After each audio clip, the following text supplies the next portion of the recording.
hours, and then the rest tomorrow night. It's crazy. Every time I scroll, it's just like another thread and another thread, and then comments, and it's like how did I don't even I couldn't keep up with that. It's just crazy, and the quality of it is what's most impressive to me, at least. Thank you. It's like I was watching the other night. I was watching back some of just the running back drills because I was like, my head is like down so much that like I felt like I was missing so much of what was going on. Like during the 40s, it's utter chaos because I'm trying to literally write every 40 with like some notes about a person and not just say what the 40 time is. And I'm just like, this year I tried to make like a spreadsheet with my tweet basically ready so I could just copy and paste it. So that helped a lot this year to like try to keep up with what was going on and not feel like, like totally like, so like I had like the round projections that I thought and like their like couple traits or whatever that I wanted to get out there. I just kind of had it in like a Google Sheets document. So I would just copy paste it after they ran their 40. Cool. We aren't going to do any IDP, but do you think that Shaq Griffin's going to sneak into day 2, or do you think he's a day 3 pick still?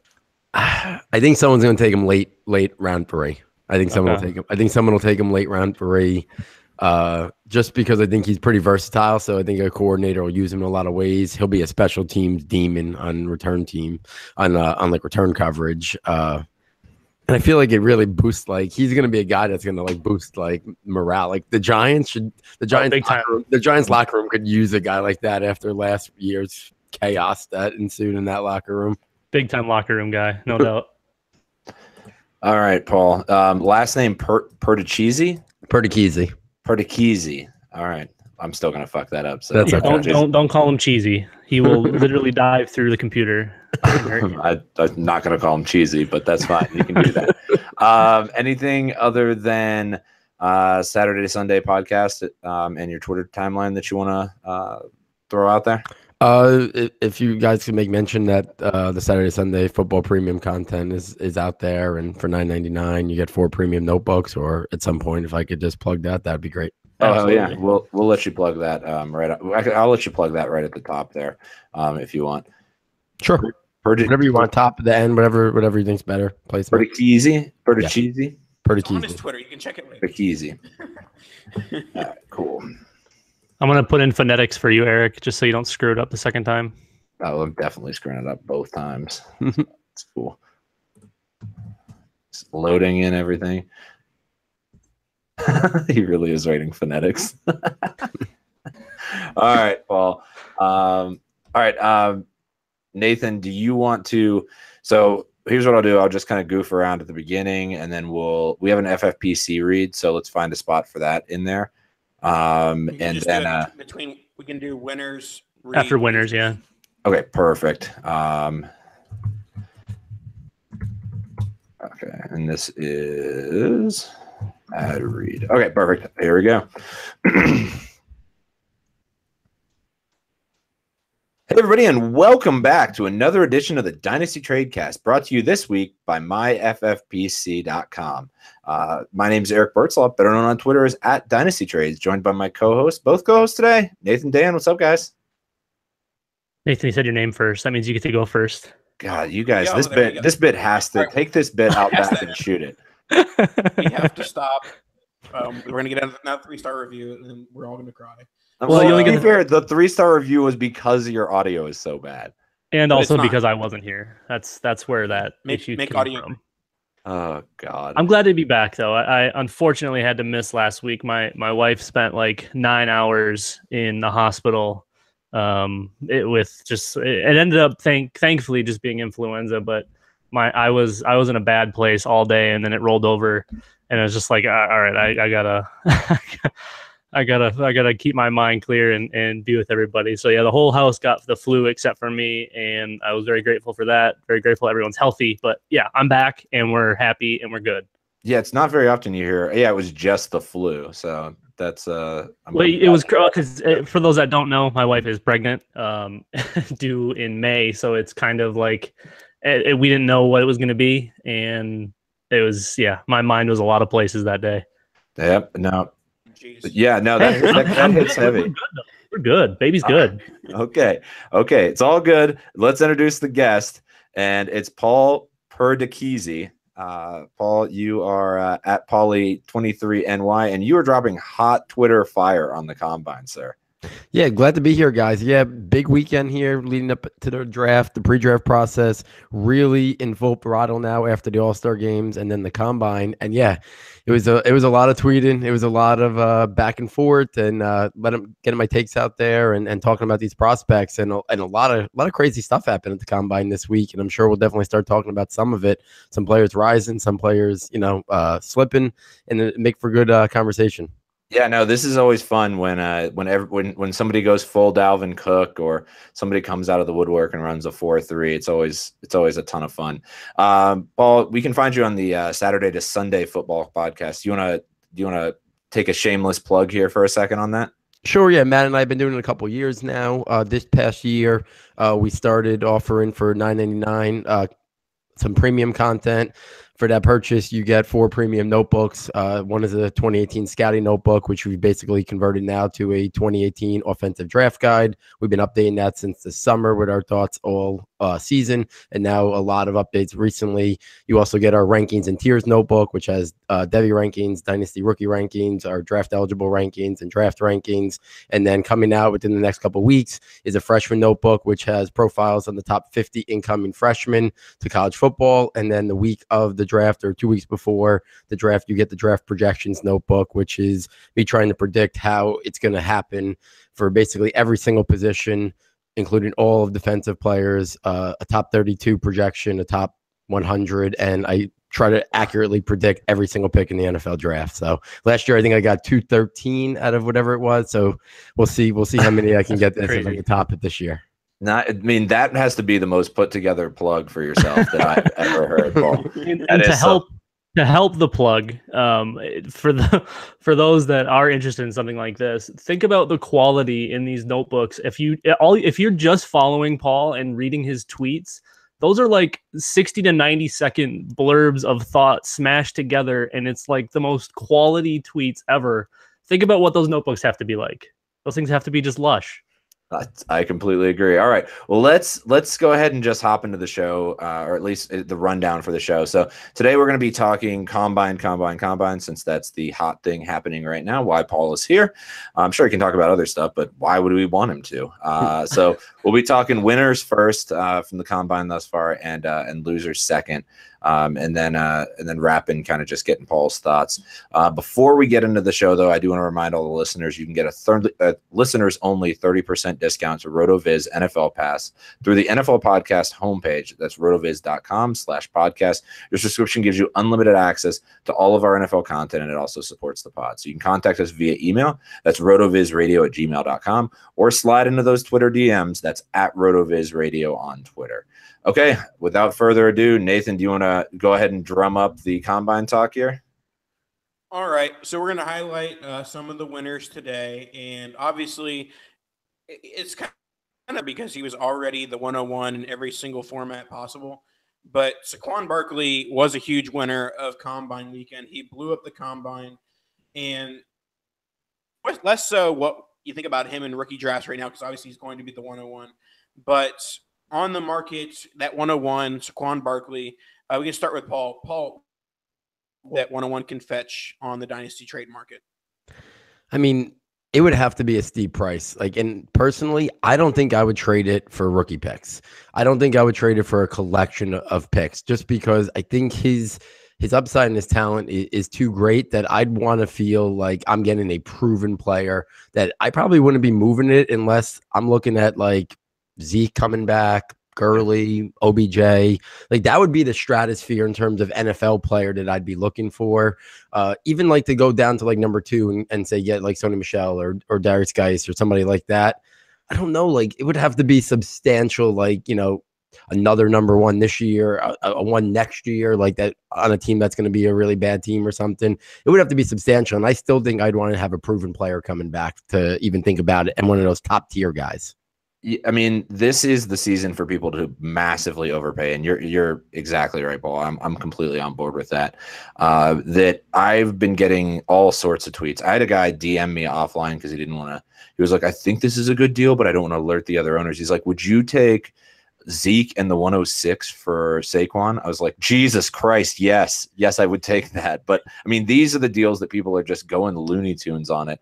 Write it down in a mock this offseason. Somebody's going to draft him like 101 overall in a dynasty mock. Write it down. I can totally see that. Sorry. If you had something, go ahead.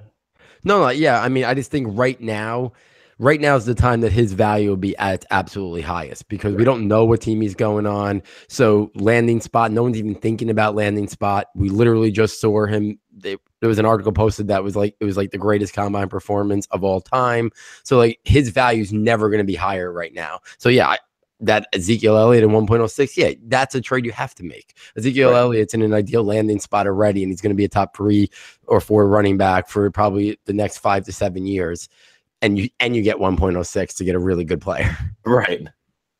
So this question, what can you sell or what should you be looking for me is entirely dependent on if you earned it or if you bought it. So if you earned it, I think you should be looking for a big package of picks and maybe some youth upside kind of thing. If you bought it, you should be trying to flip it for a first round guy. Your Mike Thomases or some guys still might prefer the 101 to like Le'Veon Bell, but that's kind of in that same realm.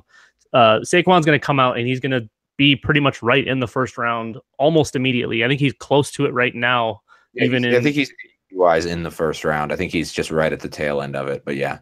Okay, so you should be looking to swap it for a first round guy if you bought this pick. If not, your team likely needs the depth. And even though those picks may not turn into points at some point, they're going to have value, and you're going to be able to turn that value into points if you want to start building that way. So if your team absolutely earned it, like I have one where I flipped it for 102 and then a bunch of extra stuff just because my team absolutely needs the depth.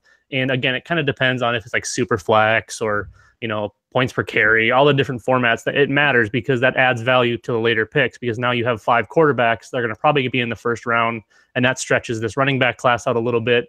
Even the wide receiver class that's super deep, maybe not top heavy, but it is very deep. So you can still get really good value with all of this stuff, and it's going to have a good return, even if you aren't getting all of those points right away. Yeah, absolutely. Go ahead, Nathan. I pretty much agree with all the points, trying to target a top-end young veteran at this point if you're trying to sell Saquon Barkley. But, of course, we've talked about a single year, but next year's wide receiver class is absolutely filthy. So if you can catch a team that is bad, that is getting a little bit too excited to get their early first this year and their projected early first next year, and yes, Saquon could maybe turn that early first into maybe an early mid first, but I think there's an opportunity to capitalize Saquon's hype and get a very high-level wide receiver next year. And certainly you're taking the risk of Saquon just blowing up in his rookie year and being worth what Zeke was after his rookie year or Gurley was. But he's practically worth that now anyway. So I feel like selling him now doesn't have much risk other than the fact that you're selling a guy who might be producing points for, 6-7 years at elite levels. Yeah, and I just wanted to touch on one other thing and ask Paul a question with his knowledge of the combine. I mean, this seems like just a ludicrously prolific combine performance. I mean, what other performances come to mind when you see what Barkley's putting up there, just from like the past? If you're excited about a comp in any way, shape, or form. I mean, in terms of running backs, I can't even think of a running back that killed it to this level. Like a guy we're going to talk about a little bit later today, but like Vernon Davis comes to mind as a guy that just absolutely crushed every single, category. I know Kevin White was really impressive a couple years ago. Obviously that hasn't translated, which is always the Nathan brought up the wide receiver class next year, which on paper right now looks outstanding, but we need a wide receiver, we need the wide receiver groups to turn around here. Since 2014, it has been a struggle with these rookie wide receivers coming in and giving us anything early on, but no running back comes to mind that literally checked off every one of those boxes. I mean, Derrick Henry was great last year, but it was a couple things. It was like the 40 and the jumps, right? Not the agility drills. So in terms of checking off every single box at that level, at that size, I can't remember of anybody. I mean, maybe back in the day, long before our times of understanding, maybe Bo Jackson maybe put up something like this. That's all I could think of. Yeah, that's the only guy I could think of off the top of my head that was just such a physical freak that might have been able to do what Saquon did at like 230. I'm sure Bo is probably something like that too. All right, let's move on to our next player. I would say probably the biggest dynasty winner in terms of moving up the draft boards, and it's going to be Mike Gesicki. I think that's how you say his name. He absolutely Vernon Davis a few minutes ago, Paul. And basically, this is Vernon Davis reincarnated in terms of a combine score. These are all numbers from Player Profiler. Catch radius in the 100, score in the 99th percentile, burst score 99th percentile, speed score 95th percentile, and the 40-yard dash of 4.54 are the 95th percentile for tight ends. So percentile or higher in all the major workout metrics. So Gesicki blew it up. Where does this land him in tight end premium rookie drafts? We can start with Dan.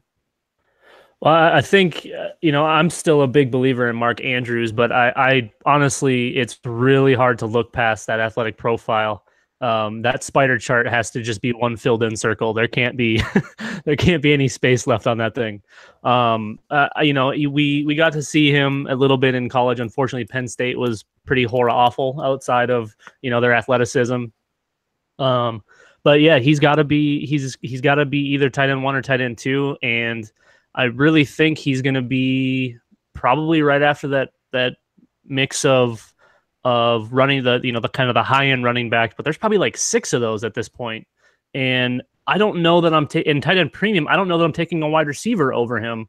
I'd consider Sutton right now, but even then, in tight end premium, I really don't think you can look past him there. Obviously, the quarterbacks might be in play too if we're considering like a super flex league or whatever. Obviously, we're just talking tight end premium, but yeah, he's a freak. Go ahead, Paul. So, as much as I like Gesicki, and I do, I mean, I had him basically third going into the combine, and then for now, I've flip-flopped him and Dallas Goedert just because we didn't get a chance to see Goddard work out and test athletically. And for somebody coming from a smaller school, I was hoping to get a feel for his athleticism, on a level playing field. So for me, I have Hayden Hurst actually still 1, Gesicki 2, and then Dallas Goedert 3. And I kind of think back to last year. I mean, when you think about last year's elite tight ends between Evan Ingram, OJ Howard, David Njoku. Yep. I know I play in a couple tight end premium leagues. One is really super tight end premium, 3 points per reception. Another one is like 1.75. And even in the 3-point one, I think OJ Howard went 4th, and then Evan Ingram went off the board at like 6. In the one that was like 1.75 PPR points for tight end, Evan Ingram went off the board like 7 or 8, and then I play in a couple 2 tight end leagues, which are basically another way of making a tight end premium without bumping up that receiving stat. And Evan Ingram was going off the board in like that 8 range or 7-8 as the first tight end. I have a hard time even in tight end premium leagues seeing Gesicki going off the board before that 8-9 range. Dan mentioned before, I see a top 6 running back tier that. Now, maybe one of those guys doesn't land in an ideal landing spot, so maybe they get pushed down the board a little bit because you got to wait on them. But I think there's still at least 5 of those 6 running backs I would take before them, and then maybe you sprinkle in a wide receiver or 2, whether it's Sutton, whether, someone, Calvin Ridley, DJ Moore, guys we're going to talk about tonight, or other people that maybe land in perfect landing spots. So I'd probably say the earliest would be 6, but I'd probably feel more comfortable in a tight end premium when we get to like that 8, 9, 10 range, because I'd still prefer some of the guys from last year. I mean, if we're talking not tight end premium, because let's do 2 things. 1, not tight end premium, and 2, where are you anticipating him going in the NFL draft? Into the first round? He could sneak into the back end of round 1. I still think he's more of a top 10 picks in the first part of night 2 or so the second round. I still think where he's going to go. I think some teams will still, you got to use him straight out as basically a receiver. Yeah. On the Saturday Sunday podcast, Matt, during the Senior Bowl, when he watched him, compared him to Jimmy Graham. So we've been comping him to Jimmy Graham for a while, and then not even expecting him to test like this, especially in some of the agility drills. We knew he was going to jump out of the building and run a pretty good 40 for a straight line speed. But he could go, but he can't block at all. So he's got to be a team that knows how to use him. I see more of that early second round mix for him. I don't know if he's going to be the first tight end off the board. I still think people are really high on Goddard, and I think there's some people high on Hayden Hurst. I know in the fantasy community, the age of Hayden Hurst, hurts him a little bit more for some people who take that into account a lot. I don't know if in the NFL they're really going to care that Hayden Hurst is going to be a 25-year-old rookie and Gesicki's going to be like 22 or something. So I don't know if he's the first tight end. I think he'll be, though, in that early part of round 2 in the NFL. And to answer your other question about the non-tight end premium, then I would start to say like early to mid second rounds, I think, when tight end should start coming off the board in non-tight end premiums.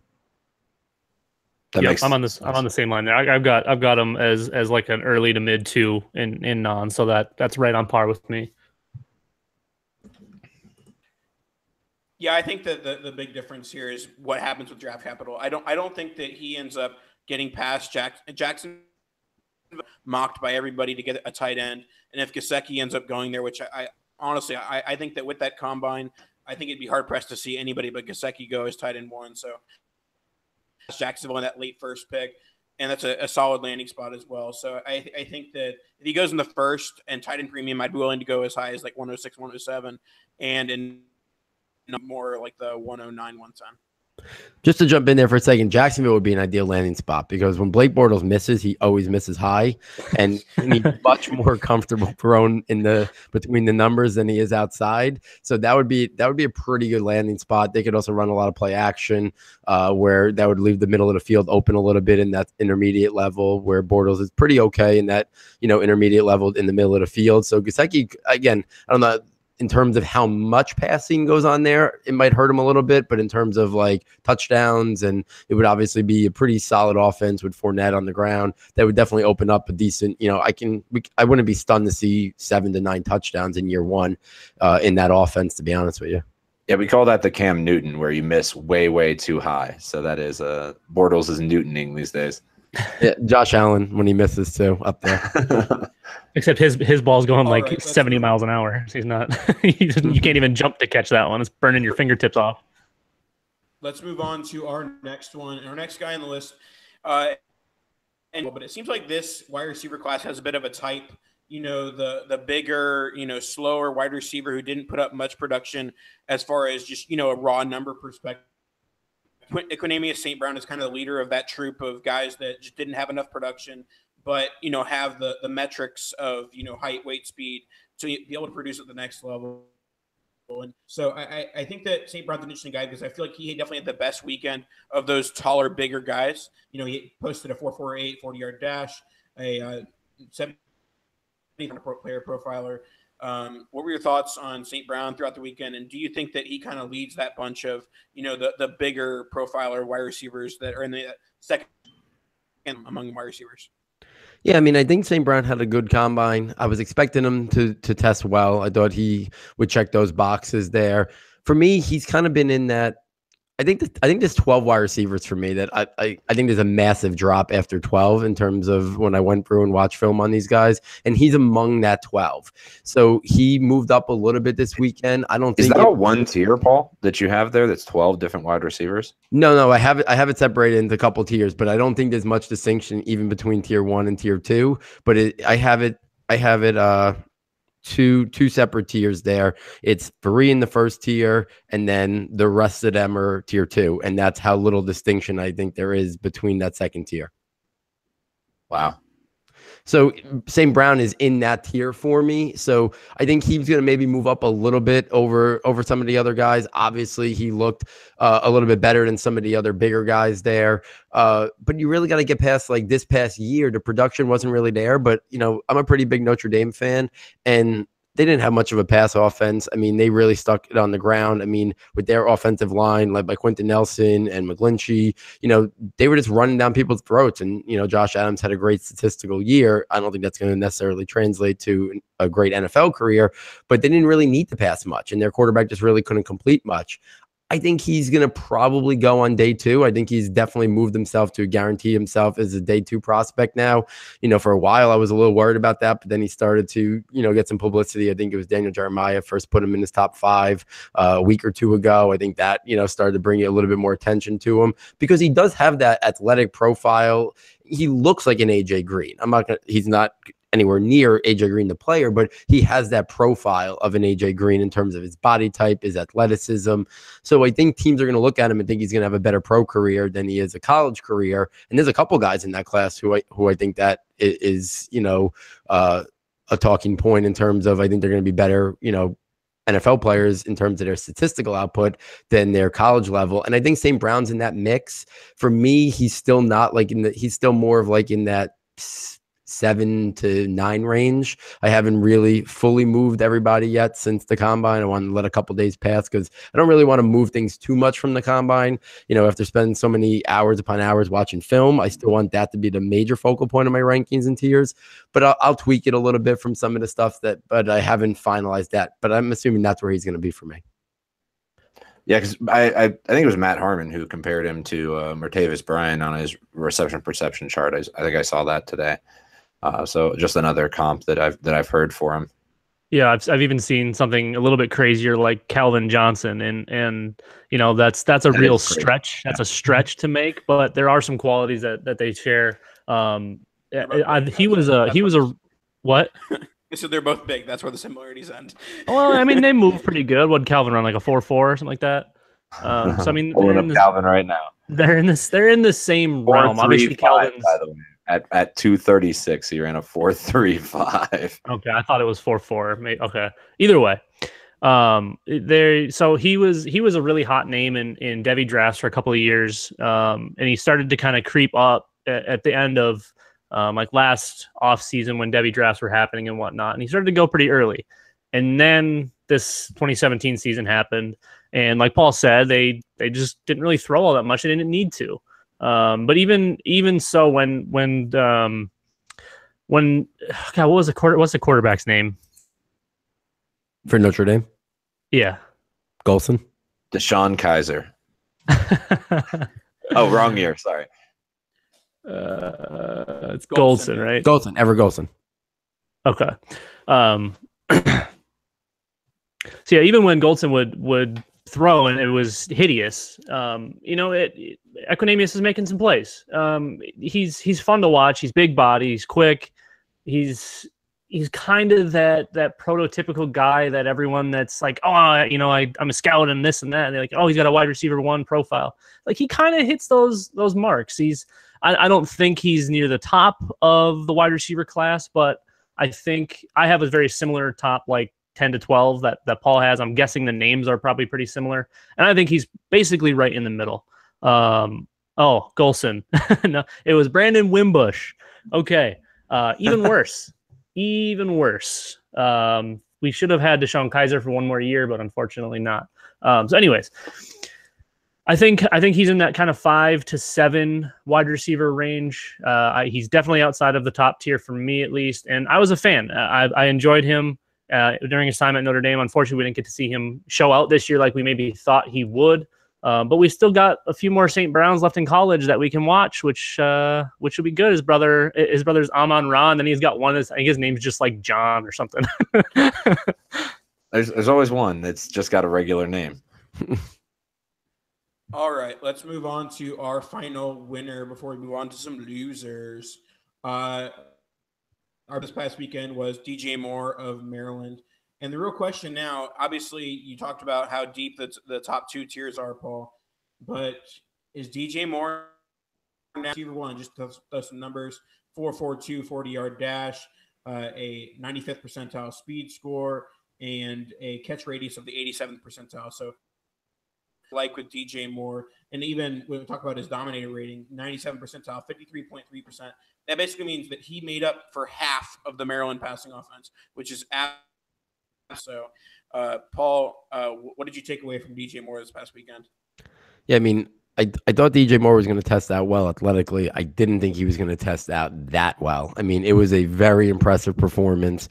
I thought he was going to run maybe 4.47, 4.48. So he went like, I think, what did you say, 4.42, right? Yeah, for him. 4.42. So I mean, he blazed in that. I figured he was going to jump well because I thought he played really bigger for his size, similar to James Washington. That he's good at the catch point in terms of going up and getting it for a smaller guy who's not in like that 6'2" to 6'4" range. So I wasn't surprised by the vertical jump. The broad jump was even better than I expected, and then I expected him to do well in the agility drills. But there was a couple other guys I thought were actually going to do a little bit better because even though he checked in at 6 feet and he was actually taller than his listed college height, he's got a little bit of bulk to him. He's not like one of those in college he wasn't like one of those 5'11", 185-pound guys, and we'll be talking about one of those in a couple minutes, I think. But so I didn't think I thought he was going to do well in the agility drills in terms of the shuttle and the pre-cone, but I didn't think he was going to blow it up like that. So to answer your question, could he be in the mix to be wide receiver 1? He won't be for me, but unless he lands in a perfect landing spot. But I can see him being in people's, listen, people put a lot of stake in this, and this wide receiver class I've already gone on record and said earlier that it's a close group in terms of, I don't think there's a lot between tier 1 and tier 2. And I've already said it goes 12 deep for me, that I think landing spot's going to be critical. So between how good he looked at the combine and the pre-draft process impacts a lot of people's minds, I think, especially in terms of fantasy. And then if he lands in the first round, then I think it's possible, if not top 10, top 12 picks of round 2. And it's a team where, he could quickly emerge into be their wide receiver 1 or wide receiver 2. I think it's very possible he could be in the mix to be wide receiver 1.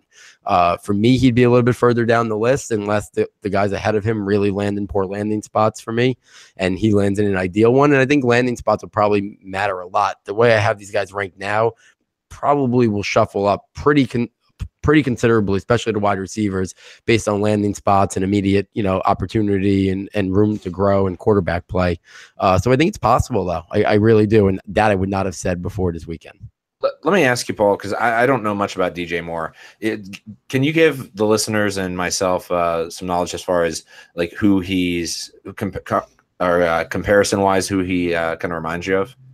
To me, he reminded me a lot of Golden Tate because, again, Golden Tate's one of those guys that is not, he's a smaller guy, but he's got some bulk to him. He's got some physicality to him. He can go up and win at the catch point. Now, the Lions have really brought it back to do a lot more shorter stuff with him. But if you remember when he played for the Seahawks, Golden Tate did stuff vertically down the field. He would win in contested areas and make plays vertically. Now, for the Lions, the way their offense has been built, they've kind of had Marvin Jones to be more the vertical guy, and Golden Tate's been a lot closer to the line of scrimmage.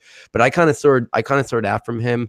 I think he can play inside. I think he can play outside. Some people might say he could be one of the best slot wide receivers in this class. I think he can definitely play on the outside as well, because I do think he can get vertical and make plays in the air. So that's who he reminded me of based on his body type and the flexibility and versatility to play inside and outside.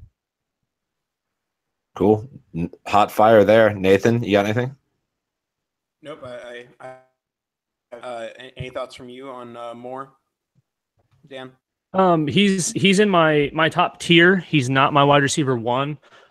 There was a lot of me that wanted to move him to that spot because of the weekend, but then I kind of thought back and remembered he doesn't really play with the speed that he showed in that 40. He doesn't play that fast. He plays big.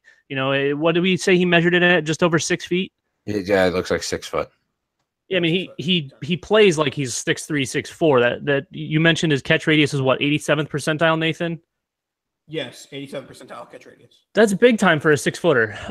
That was what was probably most impressive to me, and I saw those kinds of things when I watched him. I didn't see the blazing speed, so that helps, but at the same time, maybe it hurts because he's got the ability to do it. He just needs to find a place that's going to show him how to use that correctly. He didn't use it correctly at Maryland.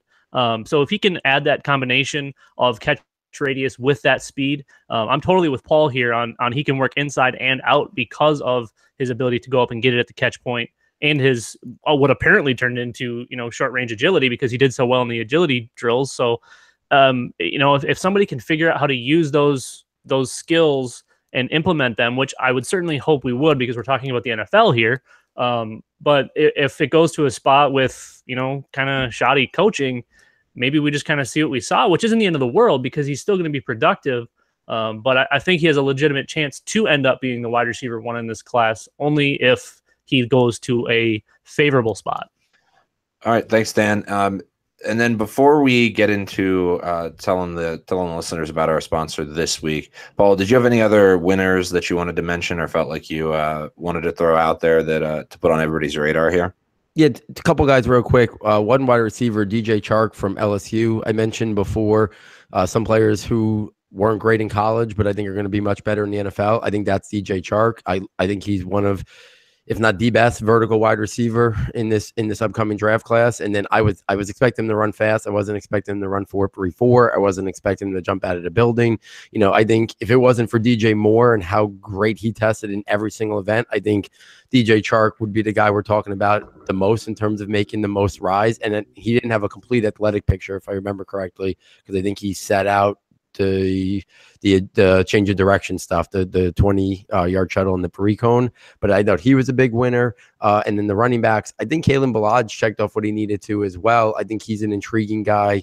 I was recently on the Daily Draft Pod with Elliot Chris talking about Kalen Ballage, and I like his game a lot. And I thought he did what he had to do there, which was show athleticism for his size, because he's not a natural runner with great vision, but he's got really good to great athleticism for a man his size and great receiving ability. That if he lands in an ideal landing spot and team knows how to use him, he can make an impact right away as maybe his running develops a little bit, like we saw guys like Kenyon Drake. Obviously, the max ceiling would be, once upon a time, people thought David Johnson wasn't a natural runner and was going to maybe move to H-back or something like that when he first came out of college as well. Whoops. Dan, did you have any other winners you wanted to mention before we move on? Yeah, somebody that I was ready to kind of completely write off, even though he had a pretty good college profile, and for a while he was kind of the hot name. Royce Freeman. He did much better than I thought he was going to, and I kind of put him back onto my radar. I moved him way up in my running backs. I was probably being a little bit unfair. And I know our good friend Russell Clay was very excited to see him. I'm pretty sure he had his pants off all weekend. So I've got Royce Freeman moving up, and then the other one, which he was pretty high on everybody's boards as it was, but Rashad Penny. I didn't see that speed happening. He's such a smooth strider, and it's so much fun to watch him run. But I think his third down, I don't want to call him a liability, but his maybe, let's say, inability on third down kind of shied me away from him a little bit. But watching him hit that speed and watching him do well in drills, I moved him way up. And I even sent a tweet out, like, I don't care how bad he is on third down or whatever, because he might actually be the worst pass blocker running back I've ever watched, which is saying a lot because he's absolutely atrocious at it. I mean, it's bad.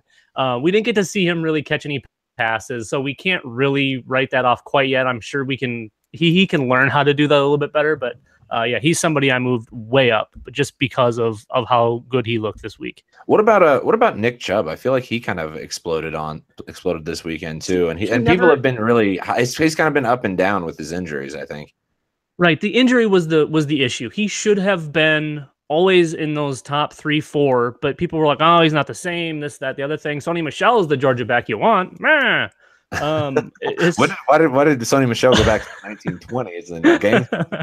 Because it's the wrong take. Sony Michel is very, very good, but Nick Chubb is and was an elite back, an elite college back. The injury sucked, of course, and a lot of times guys don't return. We saw Todd Gurley do it, and we're about to see Nick Chubb do it. He should still be in that top end part of the running back class. And I probably had him move down a little bit after the injury, and I maybe didn't think he was going to be the same, but he's absolutely ready for the NFL.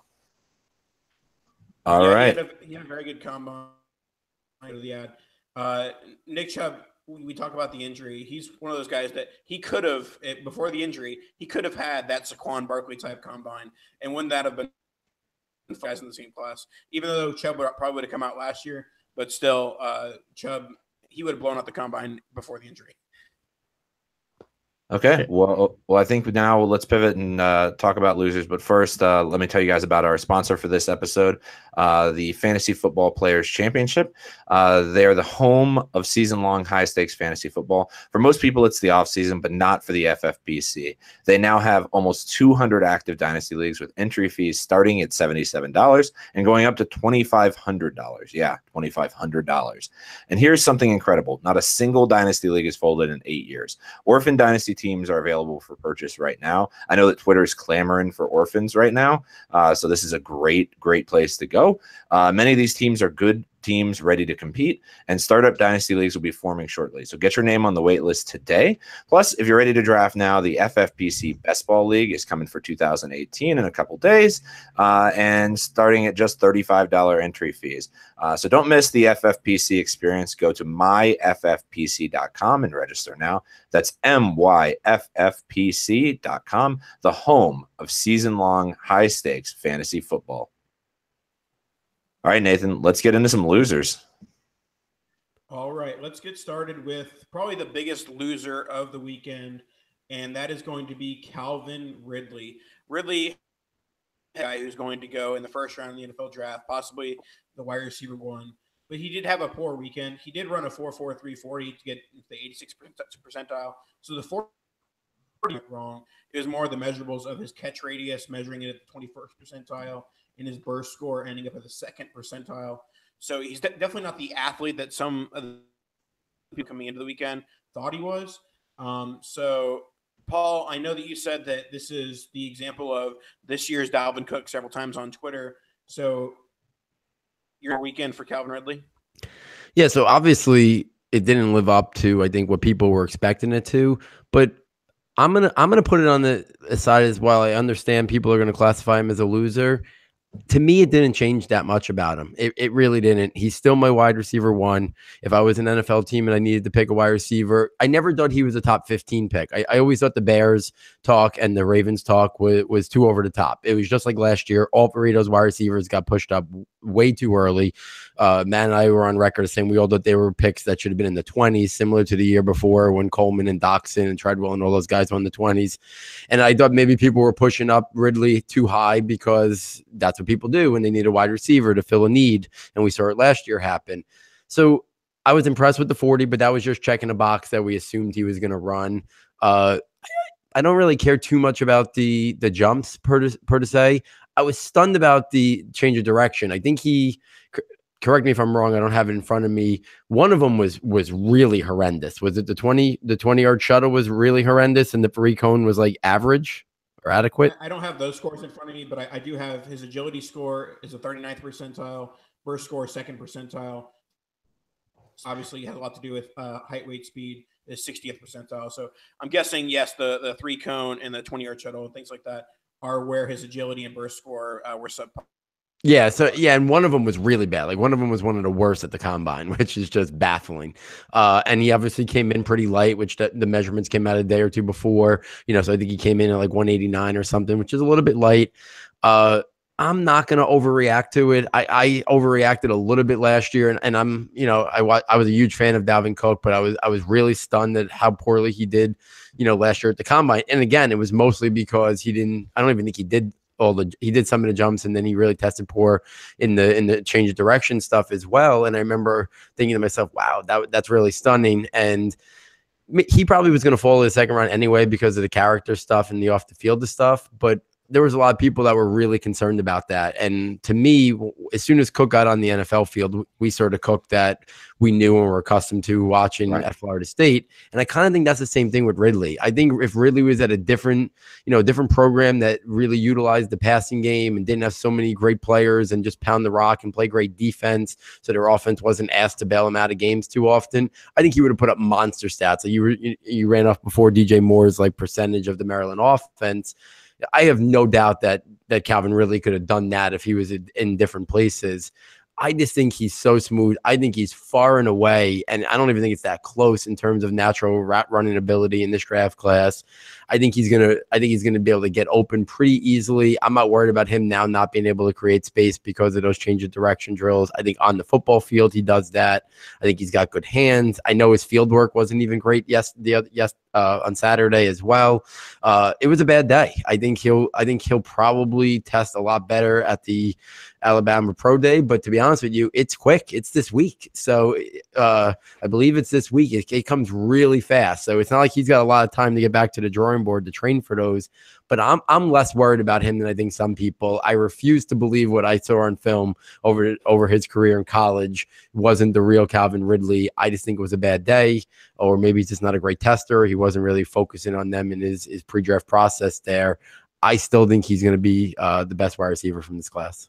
Can I ask you a general question, Paul? Sure. And you touched on it, and it's something that I struggle with, and it's the quantifying a poor combine with still college production on film, because I think many of the Dynasty Twitter fell into the trap on Cook last year, and now it's happening again. And I think there's probably one a year that kind of just flop at the combine.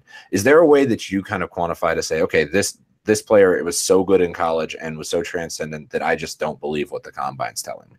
Yeah, I mean, I think for each person, it's a more specific example. Like, I really like to use the combine as tiebreakers. Like, when I have 3 or 4 guys, like, I'm going to use it a little bit for tiebreakers in that second wide receiver tier, where I had guys like, Equanimeous St. Brown and Deion Kane and Dante Pettis, even though we didn't get a chance to see him test yet. I'll use it there, or in the big wide receivers, the Simi Cobbses, Alan Lazard, Jalil Scotts of the world. I'll use the combine a lot to help me sort those guys out who are really close. But when somebody's so far off what I see, I'll go back and watch more film. Like, obviously the combine just happened, so I haven't had a chance. But I feel like I'm going to turn on another game or two of Calvin Ridley, and I'm going to see everything that I wrote down originally. Like, I feel like I've watched enough games just evaluating him. I've watched enough games just in general because Alabama's on TV every day. So I think sometimes it sends you back to the film a little bit and said, like, did I miss something? For each guy. So, like, I think it's a case-by-case example. Ridley's a guy who I don't think I'm going to change my tune on. Just like last year, I got a little bit concerned with Dalvin Cook. But then I was like, you know what? I've watched just about every Florida State game that he's played, and he's great. Like, so why am I worried about this? When he gets on the football field, his play speed and his change of direction on the field is excellent, and his burst and acceleration, all that's how he's going to win at the NFL. And maybe he's not going to make people miss. Like, I think that for a while, people thought Dalvin Cook was more like LaShawn McCoy in terms of his cutting ability, but that was never really his game. He was all about explosion and burst, getting to the edge that way, than like making people miss. And then Calvin Ridley's the same way in terms of he's going to make people, he's going to create space. He's going to find soft coverage and find the spots and zones. And I think he's going to be hard for people to stay with. I mean, the easy comp is Antonio Brown once upon a time tested really poorly too, and I think he's going to win similar ways like that. Obviously, the odds of him becoming Antonio Brown are slim. All right, you heard it first here. He's Antonio Brown. Mark it down, Hall of Fame. Just for a little bit of clarity on the drills, the 3-cone was the 61st percentile, and the shuttle was 9th percentile. So there you have those scores. I think I'm kind of in the same realm here. He like Paul says, he's got really good college tape. He's technically speaking the best wide receiver in the class. Obviously, we just saw athletically he's not. But you don't need to be that great of an athlete to win at the wide receiver position in the NFL. You can create separation with route running.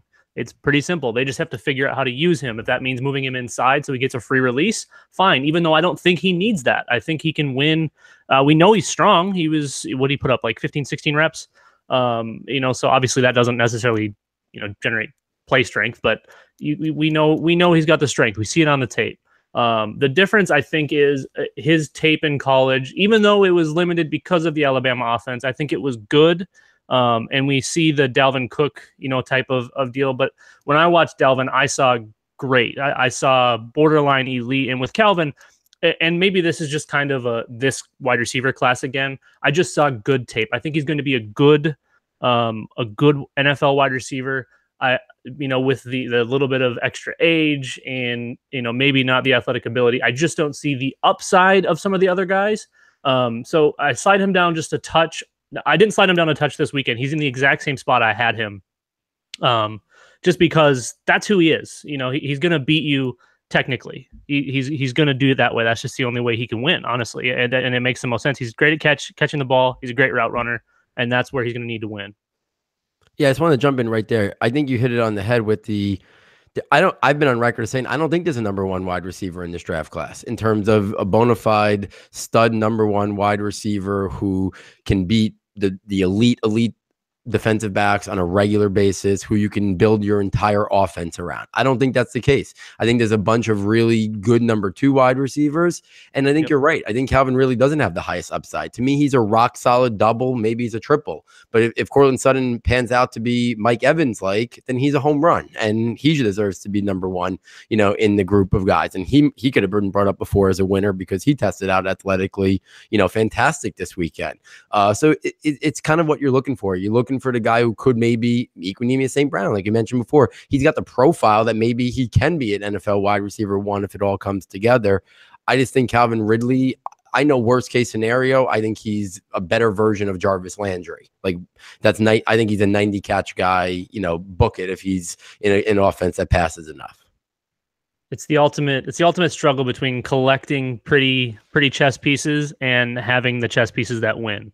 It's a floor versus ceiling play, and normally for me, I'm a floor guy. I'd much rather have that built-in sustainability.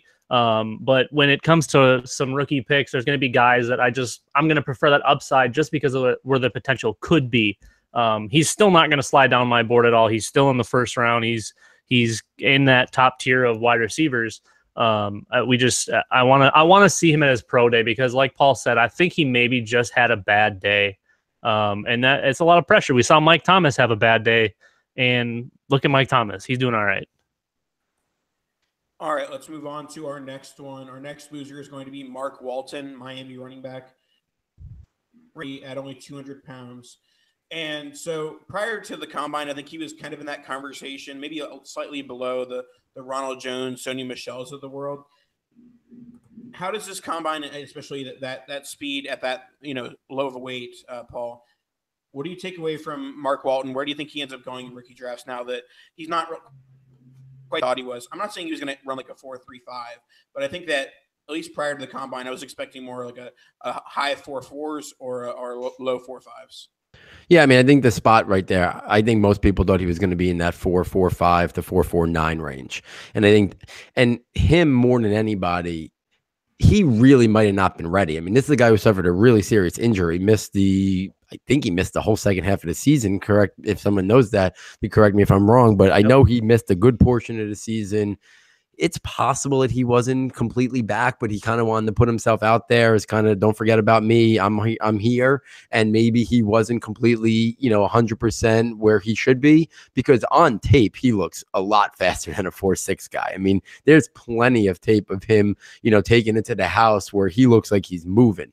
So I never, he's a guy who I liked. I always kind of had him in that, where I had Naheem Hines, where I had John Kelly. That was kind of always the mix where I had Mark Walton.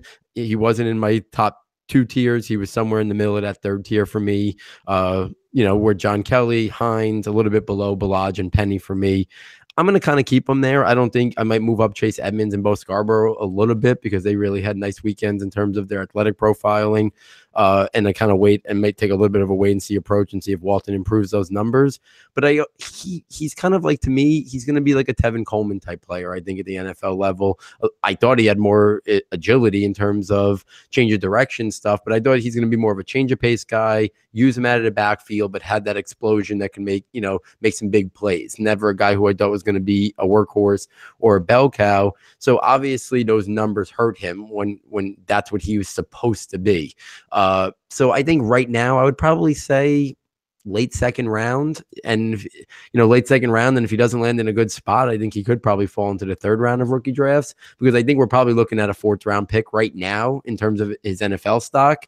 And I think, once you get to the third day, you better be really careful about draft stock matters a lot. And sometimes I think every year people in rookie drafts sometimes fall in love with guys, and they fall in love with situation, but they don't take into account how much draft capital matters in terms of the longevity and the leash that these guys have and how many opportunities. I always say it because I fell into the trap years ago, the Trey Mason effect. I went out and bought him in every single league after his rookie year, only to see them then draft Todd Gurley and then Trey Mason's basically career end from that and then off the field stuff. How How much did you scream when the Rams made that draft pick? Like, Uh-oh. you just must have freaked out. I think Well, everybody did. Not only did I freak out because of that, I also freaked out because the pick before, I'm sure you guys know, I'm a diehard Giants fan. Everybody in their world said Eric Flowers couldn't block. Everybody, every draft Twitter analyst, and I don't really study offensive linemen, so I'm not going to pretend, but I read enough about it and I watched him at the combine, and it was one of the worst tackle performances I've ever seen. And I don't even know what I'm really watching sometimes with the tackles, but it was just so natural to see that he was slow. And people were beating him on the outside, left and right, and then the Giants go pick him ninth, and then Todd Gurley's like the next pick in the draft, and it's like, really? And then only for them, all my Trey Mason shares to go out the window, and the Giants to get stuck with a stiff tackle that couldn't block anybody. Well, Paul, you weren't on the Shotcast live when Frank got Eli Apple, so that was the best entertainment. Oh, those two years back to back. I mean, everything went wrong the Eli Apple year. I mean, and we knew the Giants weren't taking Tunsil, which would have been the slam dunk pick that fell into their lap. And 2 years in a row, they wasted top 10 picks, and that's how you end up where they are right now. You know, picking second in the draft. You blow top 10 picks, it's hard to rebound from them. Okay, back to Walton. Sorry. I just have a quick one. Just start over, Dan, so it doesn't sound weird. Okay, back to Walton, just quick, and then we can move on. Paul, you mentioned it right away. I don't think he was ready. I don't think he's all the way healthy. This didn't look like the guy that I saw on tape. Obviously, that doesn't always translate, like we just saw with Calvin Ridley, who we just talked about. But none of this looked even close to me. I saw far more agility. I saw far more speed. It's just kind of an interesting thing. I see, like you mentioned, Tevin Coleman. I think that's pretty much right on par. You know, the Theo Riddicks, the Duke Johnsons, who obviously went to Miami as well. I think Walton's a little bit better in between the tackles than like the Duke Johnsons and the Theo Riddicks. So I actually really like the Tevin Coleman call. I think that's pretty darn close. And yeah, I'm ready to hopefully see him perform in the NFL after kind of a throwaway day. I don't really want to count it. I'm obviously the pro day is only a week, but I'm hoping that maybe he just gets a little bit more going for that. I'm not expecting much though. I just kind of think he's not all the way there yet. All right, let's move on to our final draft loser, and that is going to be Auden Tate. I talked on how there's kind of this group of big, slower wide receivers who struggle to get separation, who didn't get much production at the college level. And it was basically who was going to decide how are these guys going to end up testing out. And while St. Brown thrived, Auden Tate did not do as well with the testing at this stage. So just to go through a little bit of him, he would a 4.68 40-yard dash, 9th percentile, 29th percentile speed score, and a 3rd percentile burst score on Player Profiler. So certainly not the combine if you were an Auden Tate fan. Paul, what do you take away from Auden Tate this weekend? Yeah, I mean, Tate, of all the guys we're talking about in terms of losing the most value, I think Tate is far and away the guy who lost the most value. And for him, it was he tested out poor in everything, and he looked really poor in the drills. Like, you know, so obviously he had a very subpar year. I think his statistical output would have been substantially better because I think DeAndre Francois is a fantastic quarterback that we'll be talking a lot about next year. But Tate, obviously, in that offense this year, they really, you know, it was basically a pathetic offense once Francois got hurt in that opening night against Alabama. So we didn't get to see the growth that I was hoping to see from Tate because he was right up there, and everybody, in mine included, is like top 8, top 10 wide receivers going into college football year. And even after the year, I kind of wanted to give him the benefit of the doubt. I thought he showed some areas of improvement. So like going into the combine, he was at the back end of that tier 2 for me. He was like 13th. He was the last guy in my top. He was in my top 13, but he was at the bottom of that list. And then it was everything. Listen, I wasn't expecting him to run that well. If he ran 4.62, I would have been okay. That's about what I expected from him. But I think he ran like a 4.66 and then a 4.7 on his second one. I don't know where his official one came down at, but just the fact that he ran a 4.7 even on his second one shows you that he really is slow. And then he didn't show leaping ability. I mean, people thought Alan Lazard was going to be the slowest wide receiver there. And then he ended up running a 4.55 and he jumped like 38.5 inches. I think that's what Tate needed to do to kind of show people that he had enough athleticism for a big guy who he has to win at the catch point. And I still think he can do that. I still think he can win at the catch point. He can use his size and physicality. He could be a red zone weapon.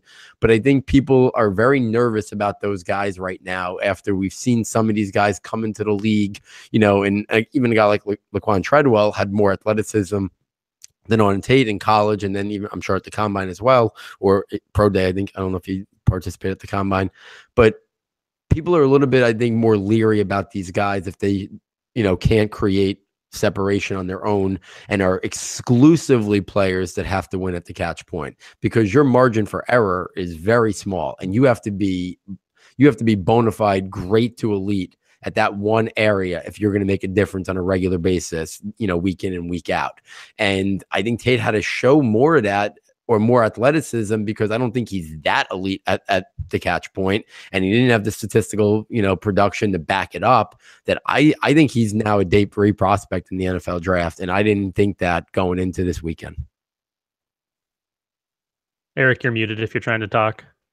No, I'm just soaking in the soaking in the takes, man. I thought I saw the lips chatter just a touch. All right, I know it was just quivering from just this knowledge intake, really. Yeah, Darunya Tate. Auden Tate.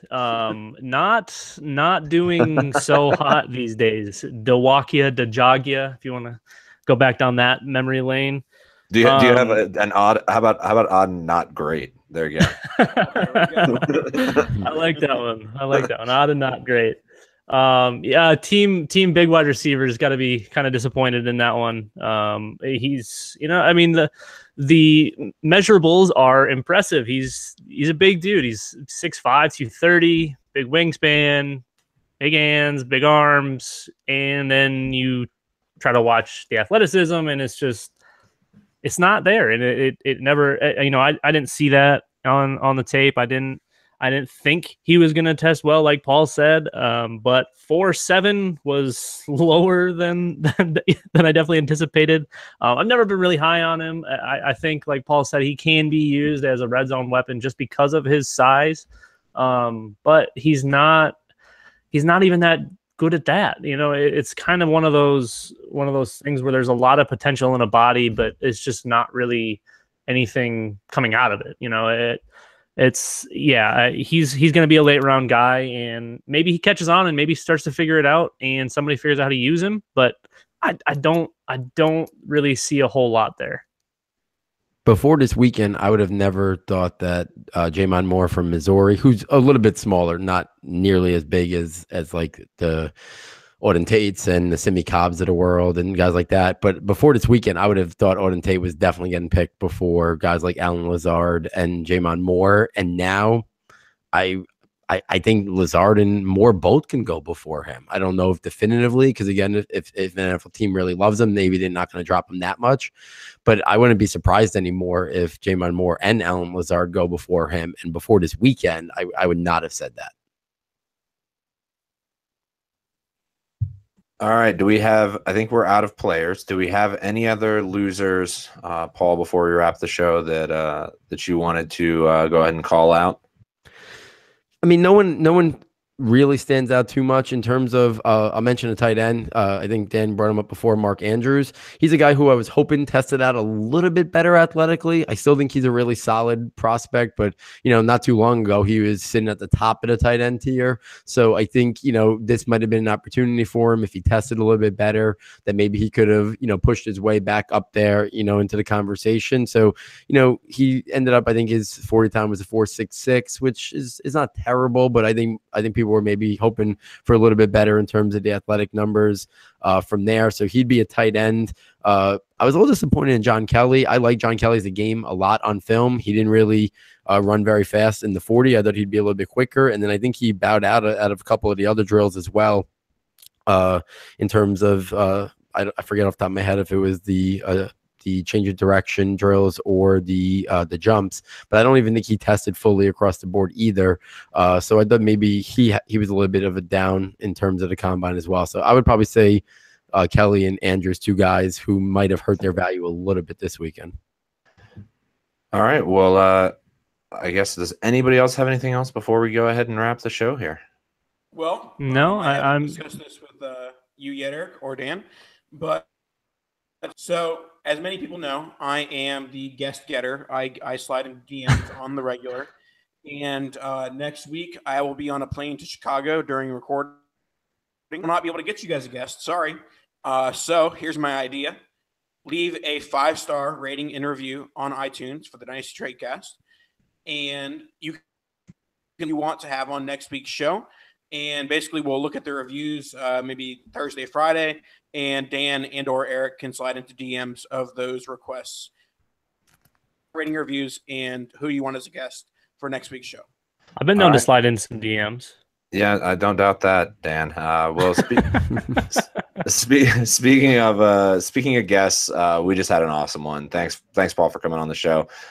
Make sure you follow Paul on Twitter. That's at Pauly. That's IE in the Pauly there, 23NY. And make sure you check him out on his podcast, The Saturday to Sunday, and SaturdayToSundayFootball.com. That was awesome having you on, and I know I personally learned a lot. So selfishly, it was a great show. Well, thank you guys for having me on. It was a pleasure. Again, Combine, one of my passions each year, one of my favorite weekends of the year. So it was great to come on and talk about it with you guys. Heck yeah. All right. Well, as Nathan said, make sure you go rate and review the show, leave 5-star ratings and reviews. This week, if you leave a guest that you want to hear, we'll try to get who that is. I make no promises that any high profile guests actually follow me on Twitter. So I'm not sure I can slide into any DMs in that case. I'm rather charming. I'll get one. Yeah, no, you're a little snake. I see that. I see that. Charming like a snake. Charming like a snake. All right. Well, for Nathan, Dan, and Paul, it has been a pleasure, and we'll catch up with you guys next week. Woo! Oh, that's a good episode. Yep. Well, pretty much on the back of Paul here. That was Money in the Bank. No kidding.